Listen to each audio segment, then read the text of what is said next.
SafeSea, podcast za starše.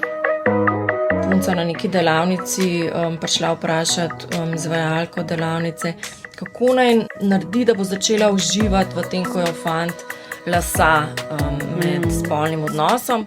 To ni spolnost, tukaj ni ljubezni, a ne? Naši mladi se nažalost skozi to učijo in dobijo popolnoma napačne predstave. Dragi starši, pozdravljeni in dobrodošli v podcastu SafeSea. Imate tudi vi kdaj občutek, da je biti starš v današnjem digitalnem svetu misija nemogoče? Vam gre pogosto na živce, ko vaš otrok ne odlepi oči od zaslona? Mogoče vas skrbi, kaj vse lahko najde na internetu ali katerim tveganjem je tam izpostavljen. To so izzivi vseh staršev digitalne dobe. V podcastu SafeSea raziskujemo, kako lahko varno in odgovorno uporabljamo tehnologijo. Pogovarjamo se o tem, kako zaščititi zasebnost, kako se spoprijeti s spletnim nasiljem in kako najti ravnovesje med časom pred zaslonom in drugimi aktivnostmi. Naši strokovnjaki delijo svoje izkušnje in konkretne nasvete, ki jih lahko takoj uporabite doma. Z vami sem Urša Valentič, sodelavka SafeSea.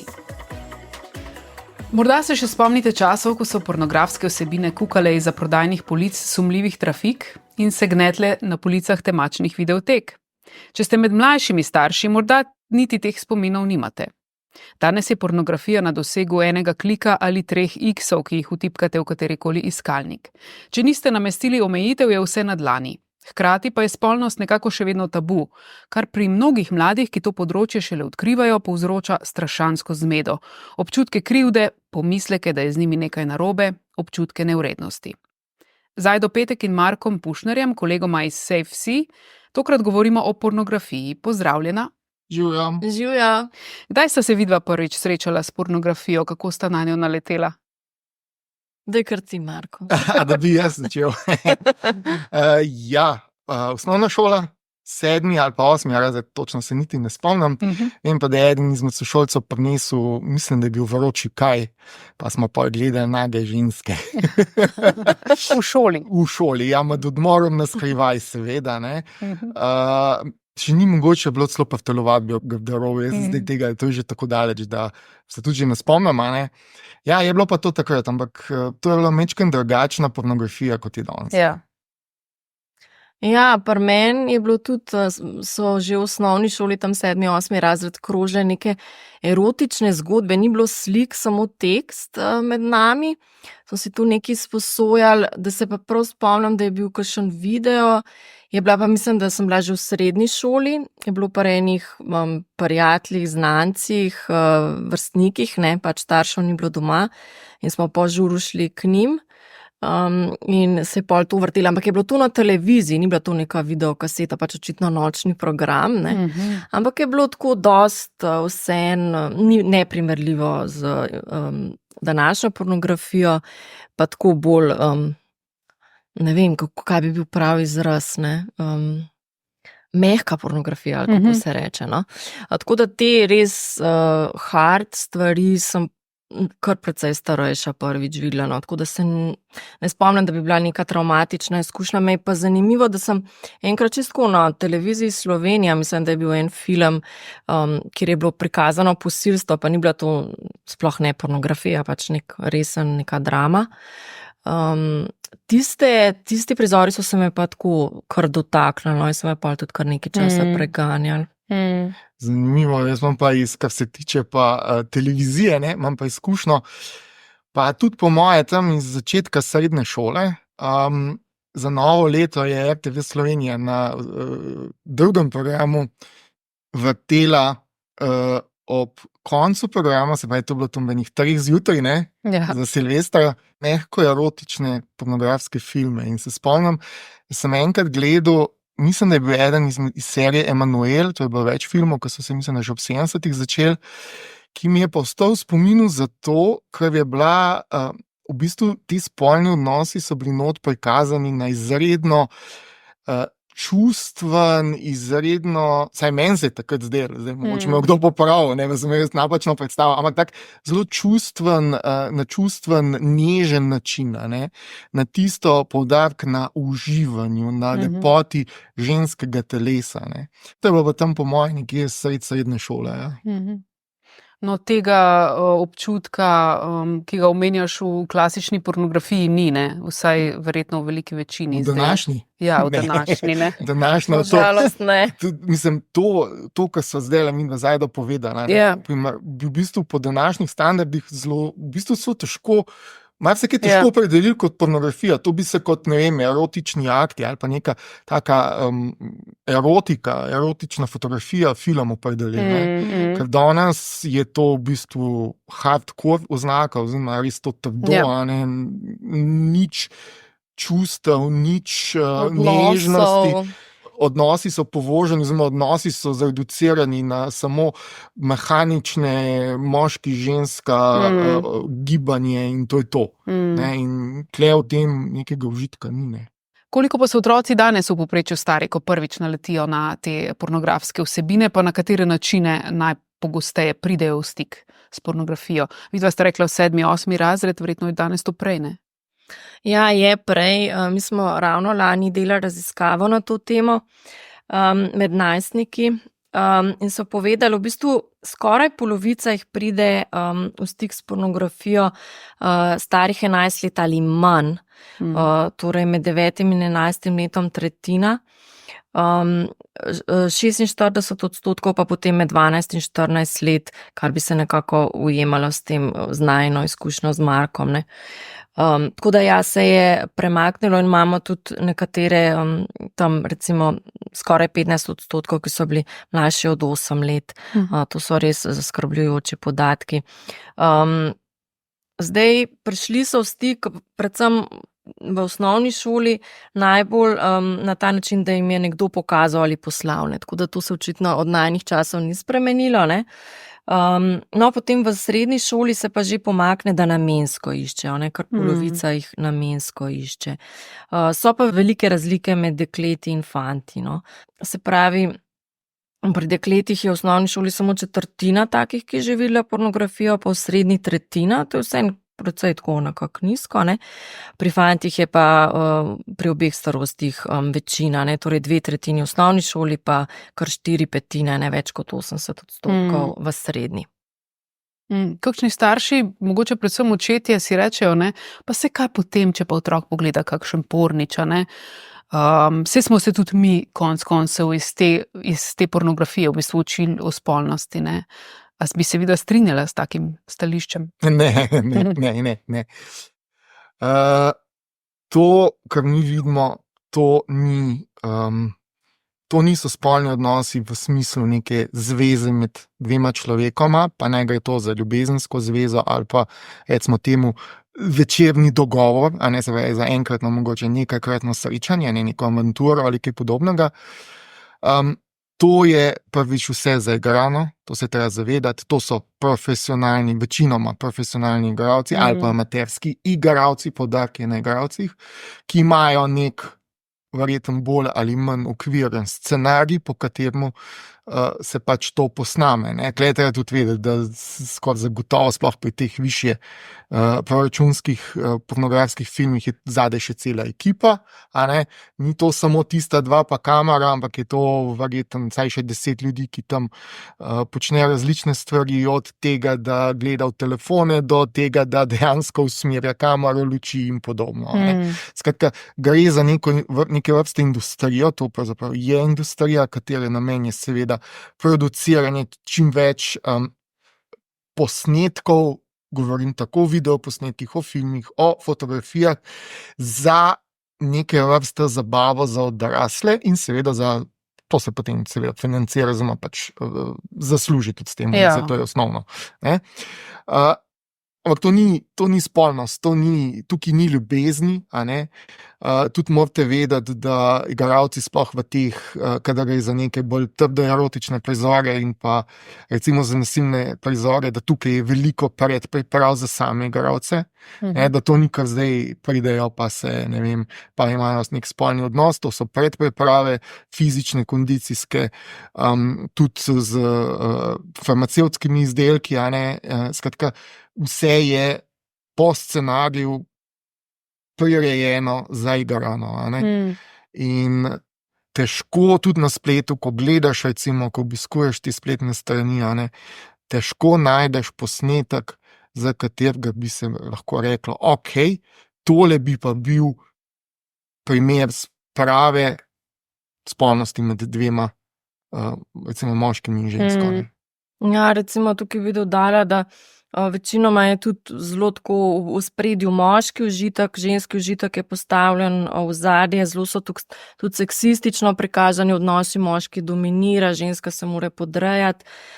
Zelo malo je, večinoma, bom rekla, ni prikazano, recimo, da je potrebno soglasje, preden vstopiš v nek tak odnos, ampak se kar razume, da so vedno vsi za, prikazujejo se nezaščiteni spolni odnosi, Marko je že omenil, ogromno je nasilja, nasilnih spolnih praks, zelo ekstremnih fetiši in razne take odklonske spolnosti, neskončne količine tega so, to je tudi ena problematika, ker pri teh revijah in videih, ki so jih midva z Markotom omenjala, je pravzaprav nemogoče, da bi se zasvojil s tem, ne, opozarjajo strokovnjaki, tukaj pa v bistvu je tega materiala toliko, da ne pridemo do konca, izredno je neregulirano, včasih si se vseeno mogel malo potruditi, da si do tega prišel, zdaj pa ne, tako kot smo rekli, s parimi kliki, izredno dostopno, zlažeš se, koliko si star in te spusti naprej. Ne?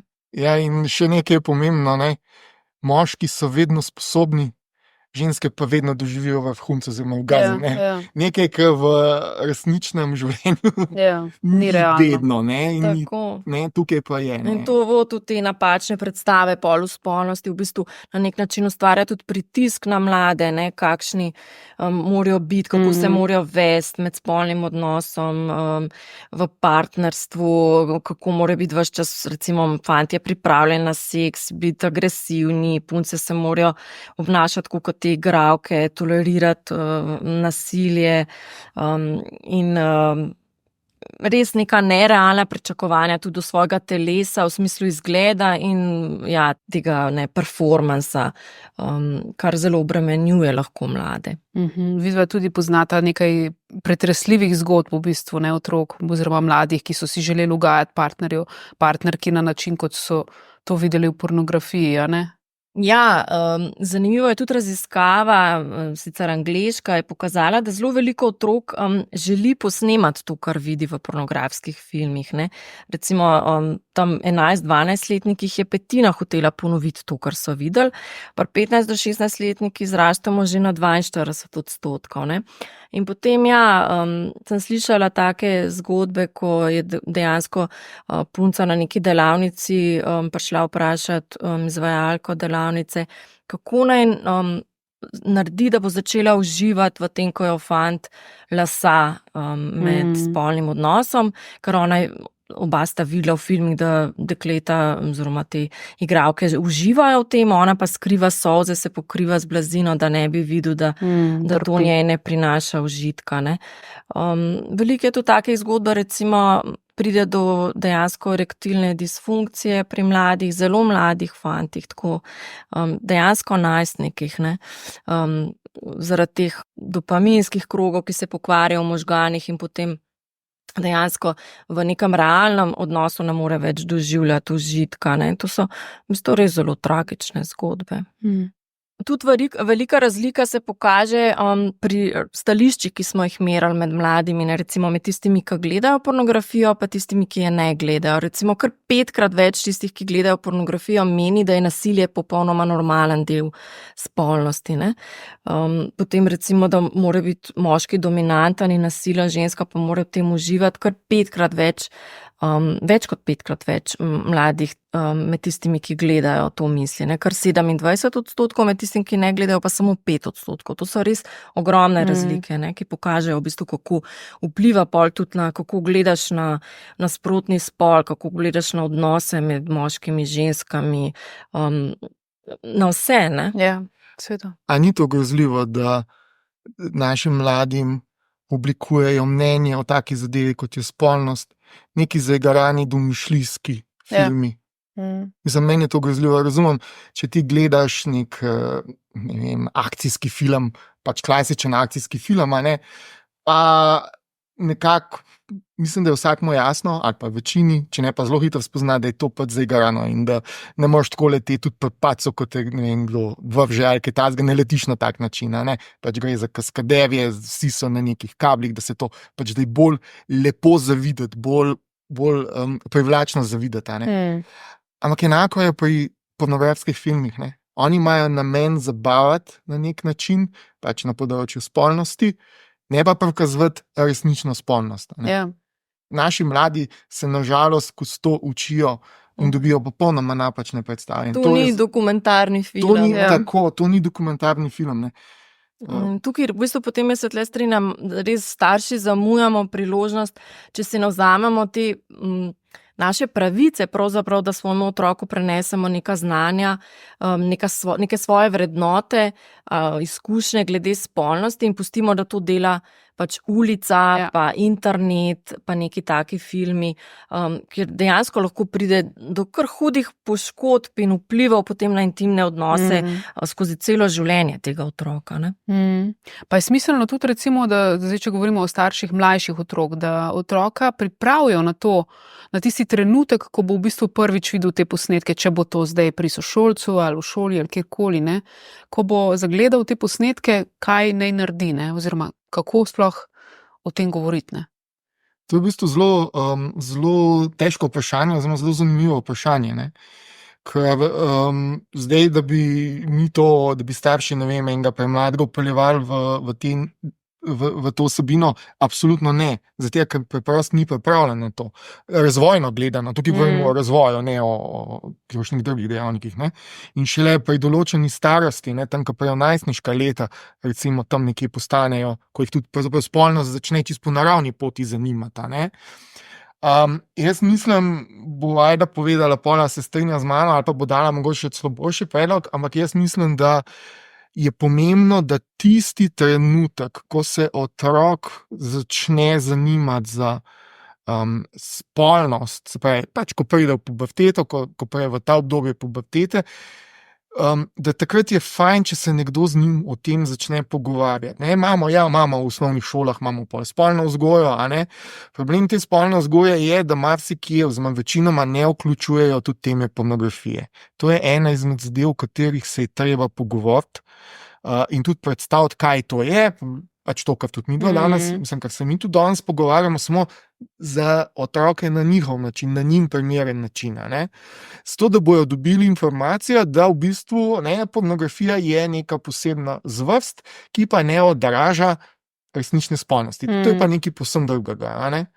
In to mislim, da je ključno. Seveda, zelo pomembno pa je, recimo primer, če imamo, ne vem, 5-letnika, 6-letnika, pa da mu starejši brat recimo pokaže neko golo fotografijo ali pa celo na računalniku pornografski film, da seveda se z otrokom starši o tem takoj pogovorijo.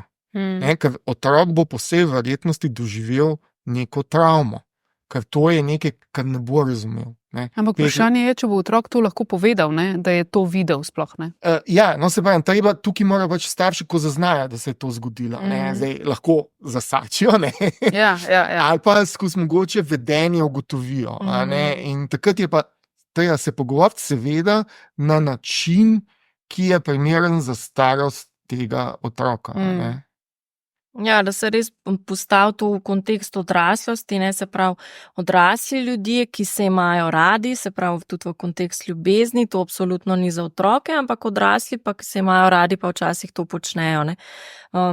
Jaz se tukaj strinjam z Markotom, po eni strani slediti svojemu otroku, kdaj ga začne nekaj zanimati. Je pa res, da živimo v zelo seksualizirani družbi, da je ogromno tudi oglasov, ki so zelo erotični, jumbo plakatov, ki jih otrok že na poti v vrtec vidi. Ne? Tako da je dobro, da pač ta pogovor začnemo zgodaj. Strokovnjaki pravijo, da ni nikoli prezgodaj, da bomo imeli te odgovore za otroka, ki bo najstnik, ki se bo obrnil proti vrstnikom, pa bo malo starši so, ne vem, smo bedni, pa pojma nimamo. Smo lahko že zamudili, moramo se že prej nekako pozicionirati kot kredibilen vir, ki zna povedati, ki se odprto pogovarja, ki mu ni nerodno in to vse je težko. Tako da je treba tudi pri sebi najprej razčistiti, kakšen odnos imamo do spolnosti, do pornografije, kaj pravzaprav želimo prenesti na svojega otroka in potem nekako mirno z nekim pogovorom izkoriščati te iztočnice v pogledu kakšnega filma, oglasa in tako naprej, da smo pripravljeni odgovoriti na vprašanja in nekaj povedati. Kaj pa recimo, če starš otroka zasači pri gledanju pornografije? Ja, zdaj, če je otrok mlajši od 11 let, ne, mislim, da je že Marko omenil, da je to lahko travmatična izkušnja. Lahko ga celo skrbi za starše, recimo, ker kaj pa če mami pa ati počneta isto, pa se bosta poškodvala, lahko pride res v stik z neko, recimo, sadomazohistično spolnostjo in podobno, ne. Tako da je treba pogledati, kako se je otrok odzval, ga tudi vprašati, ne, kaj si videl, kako si to doživel, a te zdaj kaj zanima, te skrbi, da se čim bolj tako nekako sami mirni, ne, pozanimamo, kako se on počuti in potem s ciljem zmanjšati stres se nekako starosti primerno pogovoriti z njim, ne. Recimo na internetu so posnetki ljudi, ki imajo spolne odnose, to se imenuje pornografija in to ni za otroke, tvoje srce in nista pripravljena na gledanje tega. In prosim povej, če to kje pomotoma vidiš, ne boš v težavah, lahko ti pa pomagam. Ne? In da tudi poudarimo, da nihče te nima pravice kazati, te sili, da gledaš nekaj, kar ti ni všeč, ti ni prijetno in se ti gnusi. To se mi zdi tudi zelo pomemben vidik tega, ne. Zdaj, če je pa otrok najstnik, je pa spet drugače, ne. Tukaj pa je tudi zelo verjetno, da ga je zanimalo, da se že prebuja v njemu ta normalen mehanizem, ne, spolnost, zanimanje za spolnost, za nasprotni spol ali pa isti spol, karkoli. Tako da je to popolnoma normalno, ne, da se je zgodilo, je nekako normalen najstnik. Tako da se moramo najprej nekako pripraviti, če je za nas to nek šok ali pa se nam zdi zelo zgodaj ali pa ne vem, nismo pripravljeni, da si damo nekaj časa, ne, da res lahko potem, ko se pogovarjamo, ne delamo neke panike, ne moraliziramo in smo čim bolj sproščeni, ne obsojamo. In da v bistvu lahko vzpostavimo nek odnos zaupanja, ne? Ker če bomo ponoreli, to ne bo neka dobra popotnica za naprej, ne? Bomo pač odpikani v smislu, da z nami se itak ne da pogovarjati. In tudi sami najstniki v bistvu v raziskavi so povedali, da se nočejo pravzaprav starši o tem pogovarjati, ne. In tudi zelo malo staršev se pogovarja po raziskavi, recimo o pornografiji samo 1/10, ne. Tako da ja, tukaj imamo še veliko prostora. In kaj lahko zdaj povemo? Povemo, da to ni za otroke, da to ni realna spolnost, da večina ljudi nima takih spolnih odnosov, nima takih teles, nima take vzdržljivosti, niti, kar je zanimivo, nima takih želja in potreb, kot so tam prikazane, ne. Tako kot je Marko rekel, da je to industrija, da je igrano, da ne prikazuje spolnosti, ki je spoštljiva, varna in zadovoljujoča in da pravzaprav, če to ponavljamo, ne vodi to zadovoljstvo in je lahko celo nevarno, da je užitek igran in tudi, da v nasilju nihče ne uživa. Normalno pa je, da te spolnost zanima, ker je to normalen del življenja v odraslosti in tukaj sem zate za pogovor in informacije. Jaz bi dodal samo še nekaj, v navezavi tem, pa smo že tudi na začetku povedali, ampak mislim, da je prav, da še enkrat poudarimo.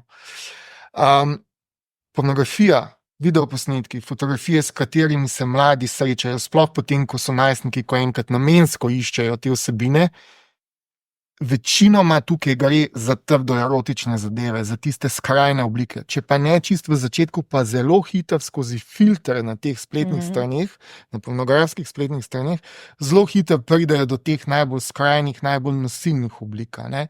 In to je pomembno, da preden se nekdo star začne pogovarjati z svojim najstnikom o tem, da se tega zaveda, ne. In mogoče bi jaz vsem predlagal, ne, da pred takim pogovorom si vsem vzemite 10 minut, pa obiščite kakšno pornografsko tako spletno stran, z dveh razlogov. Pač boste videli, kako so te vsebine enostavno dostopne na spletu in do njih lahko dostopa res vsakdo, ne glede na to, koliko je star. In druga zadeva, da boste videli, s kakšnimi vsebinami se zelo hitro mladi srečajo. Vam bo tudi potem mogoče lažje se pogovarjati, ker boste saj imeli predstavo, kaj je mogoče vaš otrok videl. Ne, ali pa kakšne vsebine je videl, kakšen tip vsebine je videl. Ja, super predlog. Se strinjam. No, se morda lahko tudi povemo, kaj se dejansko najde, če vtipkamo 3x v katerikoli brskalnik ali pa recimo besedo porn, a ne? Pač marsikaj vidimo, ne? Probajte. Ja. Probajte. S tem, da mogoče samo eno opozorilo, a ne? Pri Google, če Google uporabljate, imate lahko prevzeto vklopljeno varno iskanje. Izklopite si to. Mladi znajo to izklopiti. Kaj pa filtri, je smiselno namestiti te omejitve, tehnološki nadzor, starševski nadzor? Ponudniki obljubljajo marsikaj. Ja, da boste zaščitili svojega otroka, ampak praksa kaže, da žal to ne funkcionira tako dobro, kot želijo predstaviti. A ne? Zdaj, sigurno mi priporočamo, da se uporablja starševski nadzor in pa filtri za tam predšolske otroke, pa recimo še prvo triado, se pravi za obdobje, ko bi otrok ne hotel lahko pri brskanju po spletu naletel na te vsebine. Se pravi, da se ga zaščiti. S tem, da bi jaz tukaj upozoril, absolutno do vstopa v osnovno šolo ali pa recimo do konca prve triade, otrok ne bi sam bil na internetu, sam brskal po internetu. Bi vedno mogel biti nekdo od staršev prisoten, da malo gleda, kaj se dogaja. Ravno zato, če naleti na neprimerne vsebine, pa tukaj ni samo pornografija, so tudi druge. Skratka, recimo do konca tam prve triade, je priporočljivo te filtre uporabljati, s tem, da se treba zavedati, da niso 100%. In da je še zmeraj treba se pač zanimati, kaj otrok gleda, se z njim o tem pogovarjati, ga spremljati na internetu, ne ga pustiti samega na internet, ker je še en kup drugih tveganj, ki jih filtri niti ne morejo izničiti oziroma zaščititi otroka. Ja. Potem, ko pa enkrat pride v leta, ko ga začne spolno zanimati, se pravi, ko je nekje na vrhuncu pubertete, takrat pa filtri ne bojo pomagali. Zato, ker če bo želel priti do teh vsebin, bo šel k prijatelju, ki filtrov nima, bo našel rešitev, vse se da, vse tehnične rešitve se da tako ali drugače zaobiti, in bo izpostavljen tem vsebinam, ker bo pač želel sam do njih priti. Zato je v tem obdobju namestitev takih filtrov v bistvu popolnoma nesmiselna. Zelo pomembno pa je, in to se pa gradi dlje časa, imeti pozitiven odnos do interneta, medsebojno pozitiven odnos do interneta, da se otrok tudi konec koncev samoiniciativno pogovarja o vsebinah in seveda, če ga bojo te vsebine zanimale, če jo naletel na nje, da mu boste na voljo, da se bo lahko z vami pogovoril, seveda, če bo želel. Prav vemo, v najstniških letih pa te pogovore starši, to je že kar bolj izjema, kot pravilo. So izzivi, ja. Ja, tukaj pri teh filtrih je lahko nas malo uspavajo, nam dajo nek tak lažen občutek, zdaj smo svoje naredili, zdaj je moj otrok varen, pa zaradi vseh teh razlogov, ki jih je Marko naštel, ni glih tako, pa jaz bi še enega dodala, dostop drugje, se pravi, gre k prijatelju, v šoli, sošolci, sestrične, bratranci, gre k babici, kjer pač imajo drugače nastavljen, in se zgodi dostop in potem je veliko bolj, da smo imeli že ta pogovor, da je ta dialog že vzpostavljen, kot da se zanašamo na filter. Upam, da se bodo starši po tem podcastu upogumili tudi za pogovore o takih kočljivih temah, kot je pornografija. Hvala obema za ta pogovor. Z veseljem. Hvala tudi tebi.